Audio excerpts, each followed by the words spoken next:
নমস্কার, কেমন আছেন সবাই? চলে এলাম আজকে আবার এক নতুন রান্না নিয়ে। আর আজকে আপনাদেরকে বাঁধাকপির একটা নতুন রেসিপি করে দেখাবো, সম্পূর্ণ ভিন্ন ধরনের এক রান্না। আর এই রান্না করার জন্য আমার লাগবে বাঁধাকপি। বাঁধাকপিকে দেখুন এইভাবে কেটে নেওয়া হয়েছে।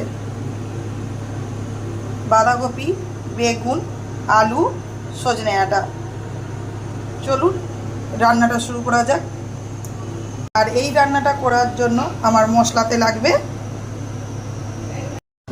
দেখুন মশলা বেটে নিয়েছি, আদা আর জিরে বেটে নিয়েছি। শিলনোড়াতেই বেটেছি, কারণ শিলনোড়াতে বাটলে মশলার স্বাদ ভালো হয়, রান্নার স্বাদও খুব সুন্দর হয়, তার জন্য শিলনোড়াতেই বেটে নিয়েছি। চলুন এবার রান্নাটা শুরু করা যাক। কড়াতে তেল দিয়ে দিয়েছিলাম আর তাতে বাঁধাকপিগুলো তুলে দিয়েছি। বাঁধাকপিগুলোকে একটু হালকা করে ভেজে নেব। দেখুন বাঁধাকপিটাকে হালকা করে ভেজে নিয়ে তুলে নিয়েছি। এবার ওই কড়ার মধ্যেই আবারও তেল দিয়ে আলুগুলোকে ভেজে নিতে হবে। ওই তেলের মধ্যে দেখুন আলুগুলোকে ভেজে নিতে হবে। অল্প তেল দিয়েই আলুগুলোকে হালকা করে দেখুন হালকা করে জাস্ট ভেজে নিয়েছি। এবার এর মধ্যে দিয়ে দেব বেটে রাখা মশলাটা। আর এই মশলার মধ্যে আপনাদেরকে তো প্রথমেই বললাম, আদা জিরে একসঙ্গে বেটে নিয়েছিলাম, সাথে লঙ্কা গুঁড়ো আর হলুদ গুঁড়ো একসাথে মিশিয়ে নিয়েছি। আর এই সময় দিয়ে দেবো একই সাথে নুন।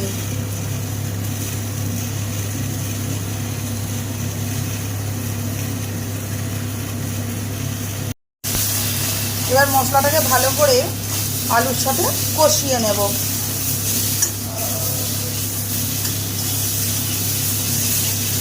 হয়ে গিয়েছে, এবার এর মধ্যে দিয়ে দেব ভেজে রাখা বাঁধাকপিটা, দিয়ে মশলার সাথে ভালো করে বাঁধাকপিটাকে কষিয়ে নেব। এই রান্নাটা আমার মায়ের হাতের রান্না। অনেকবার আমি ট্রাই করেছি, কিন্তু মায়ের মতো করতে পারি না, ওই জন্য আজকে মাকে দিয়েই এই রান্নাটা আমি করাচ্ছি। আর সেই রান্নাটাই আপনাদেরকে আজকে করে দেখানো হচ্ছে। দেখুন মশলার সাথে ভালো করে বাঁধাকপিটাকে কষিয়ে নেওয়া হচ্ছে।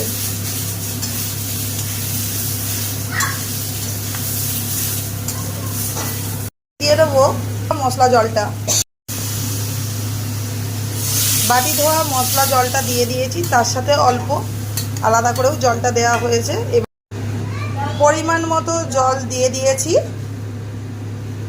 এবার এটাকে সেদ্ধ হতে দেব।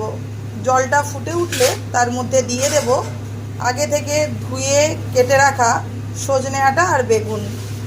অনেকেই করে কি, বেগুন আর সজনে ডাঁটাকে ভেজে নেয়, তো ভেজে না নিয়ে আমি যেহেতু কম তেলেই আপনাদেরকে এই রান্নাগুলো করে দেখানোর চেষ্টা করি, ওই জন্য তেল বেশি ইউজ না করে ওই জন্য বেগুন আর সজনে ডাঁটাকে জলটা ফুটে উঠলে দিয়ে দেব, তেলের মধ্যে না ভেজে। বেগুনকে তেলের মধ্যে ভেজে নিলে হয় কি, নরম হয়ে যায়, তরকারির মধ্যে গলে যায়, গোটা গোটা থাকে না। জল ফুটে উঠলে বেগুনটা দিলে তরকারি বেগুনটা গোটা গোটা থাকবে, ওই জন্য বেগুনটা জলটা ফুটে উঠলে বেগুনটা দেব। আর আলু আর বাঁধাকপি সেদ্ধ হওয়ার জন্য জল দিয়ে দিয়েছি। এবার কিছুক্ষণের জন্য এটাকে ঢাকা দিয়ে দেব। খুলে নিয়েছি, দেখুন জল ফুটে গিয়েছে। এবার এর মধ্যে দিয়ে দেব ধুয়ে কেটে রাখা সজনে ডাঁটা আর বেগুন।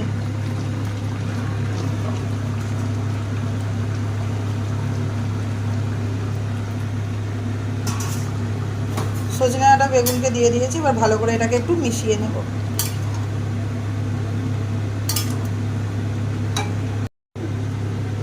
সজনে ডাঁটা আর বেগুনটাকে ভালো করে মিশিয়ে নিয়ে আবারও একটু ঢাকা দিয়ে দিয়েছি। বেগুন আর সজনে ডাঁটাটা সেদ্ধ হতে দেবো।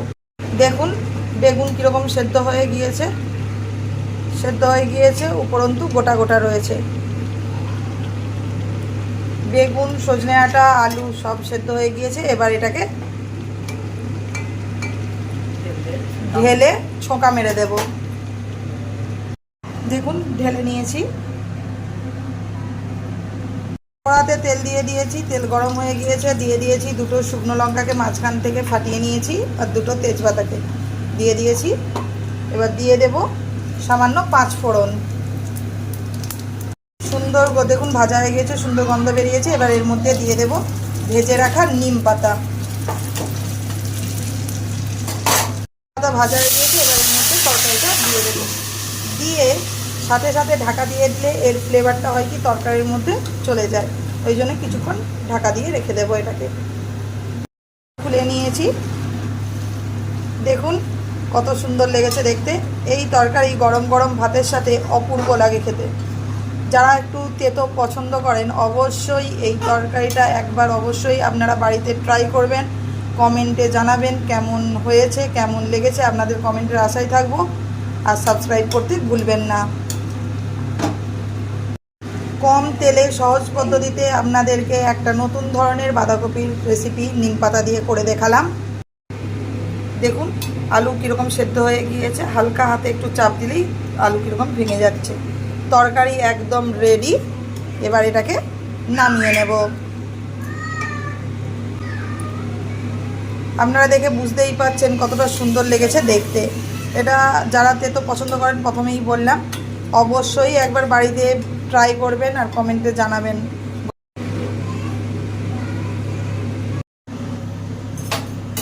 নিম পাতা দিয়ে এই বাঁধাকপি একবার বাড়িতে ট্রাই না করলে আপনারা বুঝতেই পারবেন না যে এই তরকারি নিম পাতা দিয়ে কতটা অপূর্ব স্বাদের লাগে খেতে। তো একবার অবশ্যই আপনারা বাড়িতে ট্রাই করবেন। আপনারা বাড়িতে না বানালে বুঝতেই পারবেন না যে এই তরকারির স্বাদ কতটা সুন্দর আর কতটা কম সময়ে কম সহজ পদ্ধতিতে এটা বানানো যায়। সেটা না বানালে আপনারা বুঝতেই পারবেন না। অবশ্যই একবার আপনারা বাড়িতে ট্রাই করবেন। দেখুন গরম গরম ভাতের সাথে সার্ভ করে দিয়েছি।